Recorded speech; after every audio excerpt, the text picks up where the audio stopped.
Baik, terima kasih atas kesempatan diberikan kepada kami. Kami akan mempresentasikan hasil kerja kelompok kami, yaitu tentang DNA dan RNA. DNA adalah molekul yang menyimpan informasi genetik semua makhluk hidup. Struktur DNA sering digambarkan sebagai tangga spiral yang sangat panjang atau lebih dikenal sebagai heliks ganda. Struktur DNA-nya bisa dilihat pada gambar. DNA memiliki struktur yang sering digambarkan sebagai tangga spiral atau heliks ganda. Struktur ini terdiri dari beberapa komponen utama, yaitu pertama, nukleotida, yaitu unit dasar pembangun DNA. Setiap nukleotida terdiri dari 3 komponen, yaitu yang pertama gula deoksiribosa, sebuah gula sederhana yang membentuk tulang punggung DNA. Yang kedua gugus fosfat, itu berikatan dengan gula deoksiribosa dan membentuk tulang punggung DNA. Yang ketiga basa nitrogen, ada 4 jenis basa nitrogen dalam DNA, yaitu adenin, timin, guanin, dan sitosin. Basa-basa inilah yang membentuk anak-anak tangga pada tangga spiral DNA. Yang kedua pasangan basa.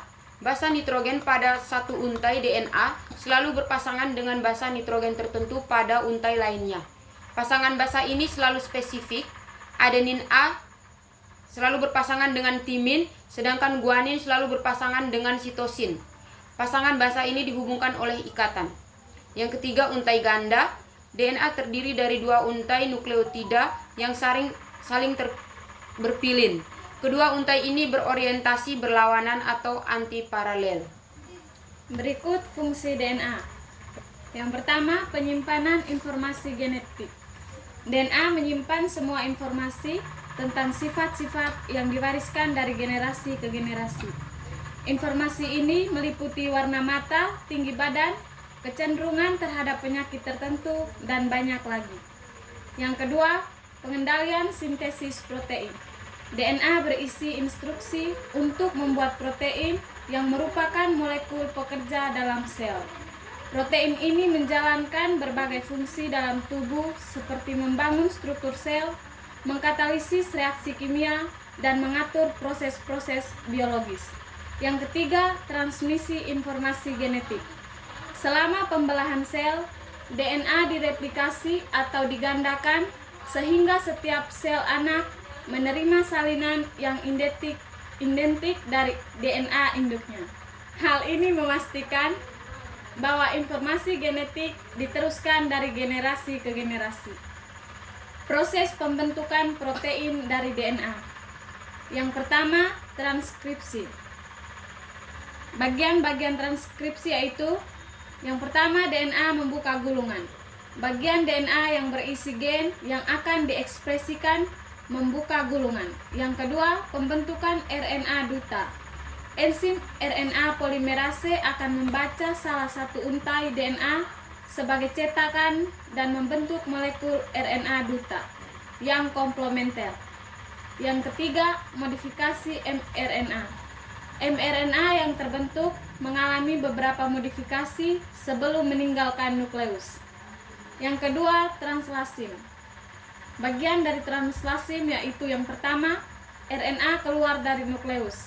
mRNA yang telah matang akan keluar dari nukleus menuju sitoplasma. Yang kedua, ribosom menempel pada mRNA. mRNA akan menempel pada ribosom, yaitu organel sel tempat berlangsungnya sintesis protein. Yang ketiga, tRNA membawa asam amino.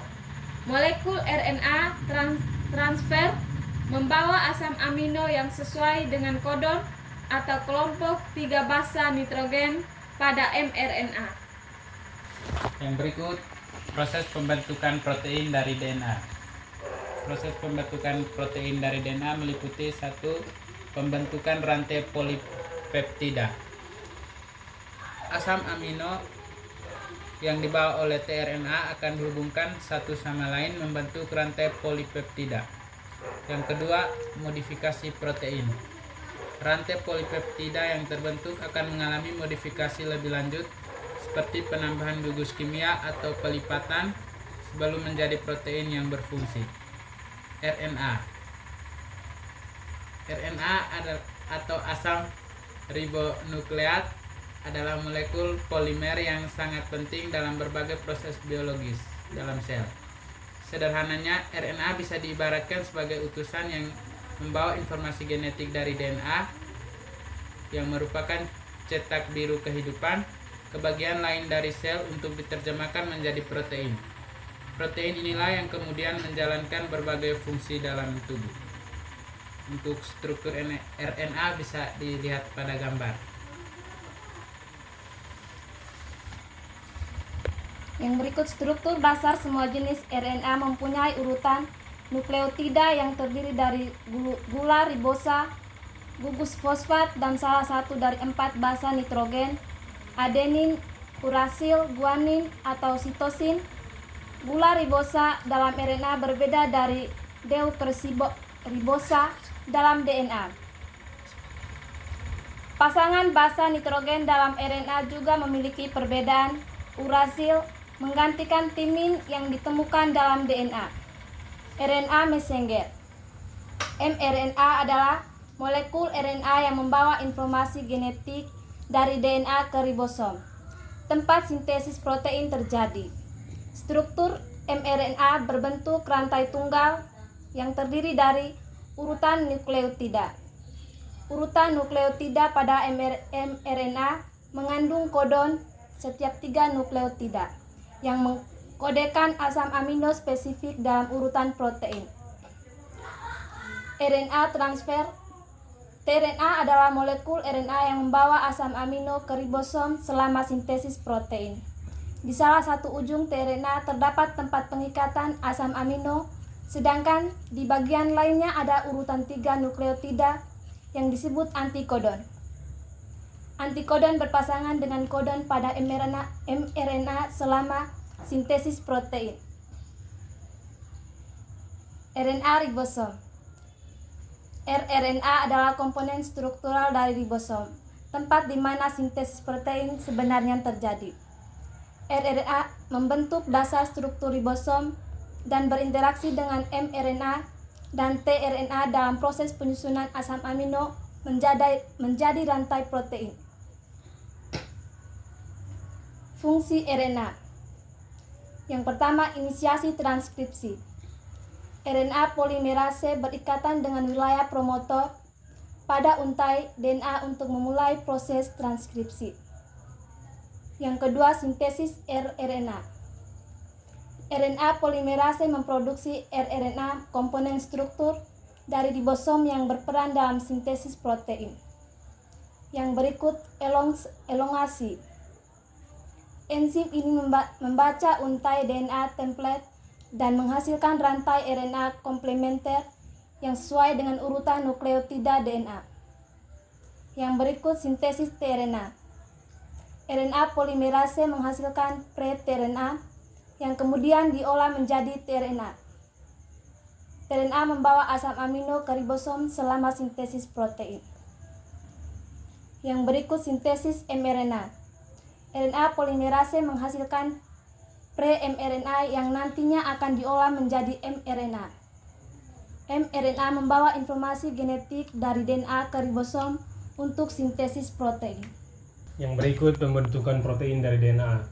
Proses pembentukan protein dari RNA melibatkan 2 tahap utama, yaitu yang pertama, transkripsi. Transkripsi adalah proses perubahan informasi genetik yang tersimpan dalam DNA menjadi molekul RNA. Proses ini terjadi di dalam nukleus sel. Berikut, inisiasi. Enzim RNA polimerase menempel pada daerah promoter pada DNA. Daerah promoter ini merupakan sinyal awal untuk memulai proses transkripsi. Berikut, elongasi. RNA polimerase mulai membaca untai DNA dan membentuk untai RNA komplementer. Basa nitrogen pada DNA akan berpasangan dengan basa nitrogen pada RNA sesuai dengan aturan pasangan basa. Yang berikut, transminasi. Proses transkripsi berhenti ketika RNA polimerase mencapai sinyal transminasi pada DNA. Hasil dari proses transkripsi ini adalah molekul RNA messenger mRNA yang membawa kode genetik untuk pembuatan protein. Berikut translasi. Translasi adalah proses penerjemahan kode genetik pada mRNA menjadi urutan asam amino yang akan membentuk protein. Proses ini terjadi di ribosom, organel sel yang berfungsi sebagai tempat sintesis protein. Inisiasi molekul mRNA berkaitan dengan ribosom, tRNA, yang membawa asam amino pertama, biasanya methionine, akan berpasangan dengan kondon start pada mRNA. Elongasi, ribosom membaca kondon-kondon pada mRNA satu persatu. Setiap kondon terdiri dari 3 basa nitrogen dan mengkode satu asam amino. tRNA yang membawa asam amino yang sesuai akan datang dan berpasangan dengan kodon pada mRNA. Asam amino yang membawa oleh tRNA kemudian dihubungkan satu sama lain membentuk rantai polipeptida.